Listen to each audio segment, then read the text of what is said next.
Alex, I was cleaning out the shop the other day and I found a piece of 16 gauge square tubing that I tried to weld back in. Lord, it must have been 2008. It had more holes in it than a block of Swiss cheese. I'm pretty sure I spent more time trying to fill the gaps with bird droppings of molten wire than actually joining metal.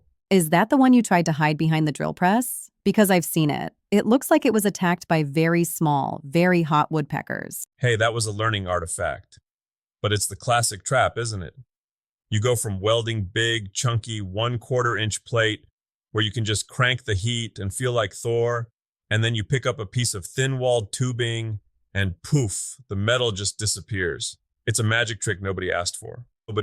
Well, that's what we're diving into today. The bread and butter of the maker world, square tubing and angle iron. It's how we build everything from workbenches to go-kart frames. But if you don't respect the wall thickness, it will humble you very quickly. So, let's start with the thin stuff. Square tubing. Why is it so much harder to weld than it looks? Here's the thing, nobody tells you until you've ruined $20 worth of steel.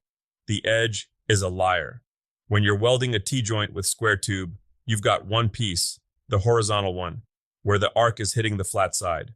That side acts like it's thick. It can soak up the heat. But the vertical piece, you're welding right onto the raw thin edge.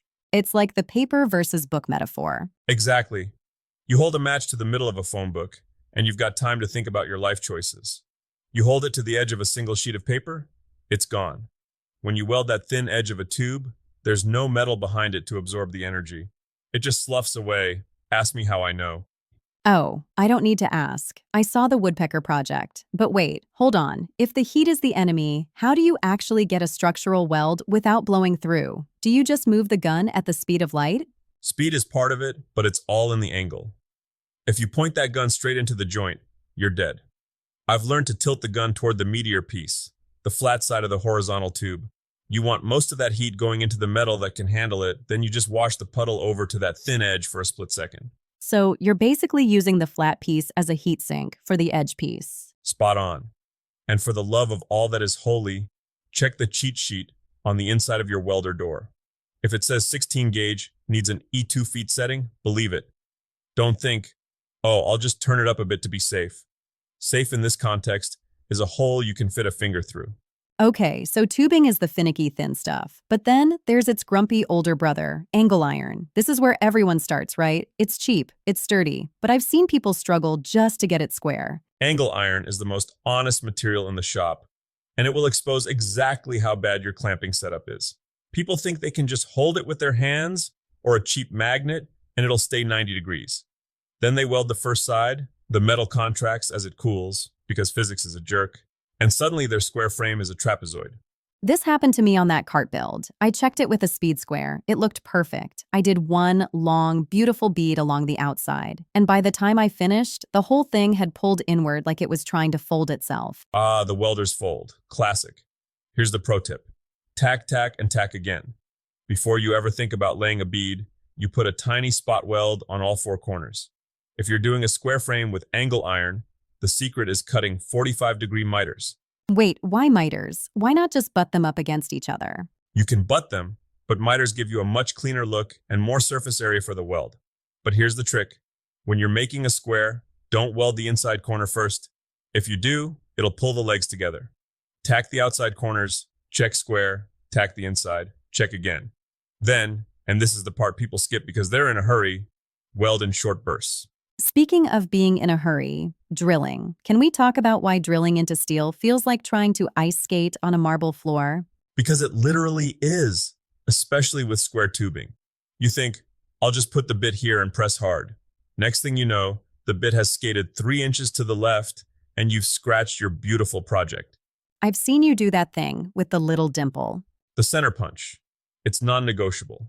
If you don't center punch square tubing, you're basically gambling with your dignity. And here's another one. If you're mounting something to that tube, like a height-adjustable leg, you're going to want to weld a nut over a hole. Okay, I've seen this go wrong. Someone welds a nut onto the tube, and then the bolt won't go in because the threads are either melted or full of splatter. Right. 2 tips there. 1, use a sacrificial bolt. Thread it into the nut before you weld, but only part way. It keeps the splatter out of the threads. 2, watch out for zinc. If you're welding a galvanized nut from the hardware store, that white smoke it gives off is toxic. It'll give you metal fume fever. Feels like the worst flu of your life. Ask me how I know. I spent a very miserable night on the bathroom floor in 1995 because I wanted to save 30 seconds on a project. Tiger, I'm starting to think your Ask Me How I Know stories are a cry for help. They're a public service announcement, Alex. If I can save one person from zinc flu, I've done my job. So, let's talk about the ultimate test. Joining the thick to the thin, like welding a thin square tube upright onto a thick 1/4 inch base plate. Pentens disseminated by brains. That's the nightmare scenario for a beginner. It really is. It's like trying to weld a soda can to an anvil. You need enough heat to melt the anvil, but that same heat will vaporize the soda can. So what's the move? Crank the welder up to anvil settings? Surprisingly, yes. You crank the heat up higher than you think you need for the tube, but you focus your arc almost entirely on the base plate. You start your puddle on the heavy plate, wait for it to get molten and shiny, and then just flick the arc up to touch the square tube. Like a dab in woodworking. Sort of. You're basically using the puddle on the thick plate to melt the edge of the thin tube. If you stay on the tube for more than a fraction of a second, you'll see the wall just disappear. It's a delicate dance. You've got to be fast, and you've got to be precise. It sounds like the theme here is control the heat, control the project. That's it. And patience. People think metal is this indestructible, rigid thing, but when it's hot, it's a liquid. It moves, it breathes, it shrinks. If you treat it like wood, you're going to have a bad time. Okay, final question for the master. If you could give one piece of advice to the guy sitting in his garage right now with a brand new Hobart or Lincoln welder and a pile of square tubing, what is it? Don't weld the project today. Tomorrow is for the project. Today is for the scrap pile. Take 2 pieces of scrap, weld them into a T. Then take a big hammer and try to break them apart. If the weld snaps, your heat was too low. If the metal around the weld tears, you're getting somewhere. But mostly, get used to the smell of burnt coffee and the sight of your own mistakes.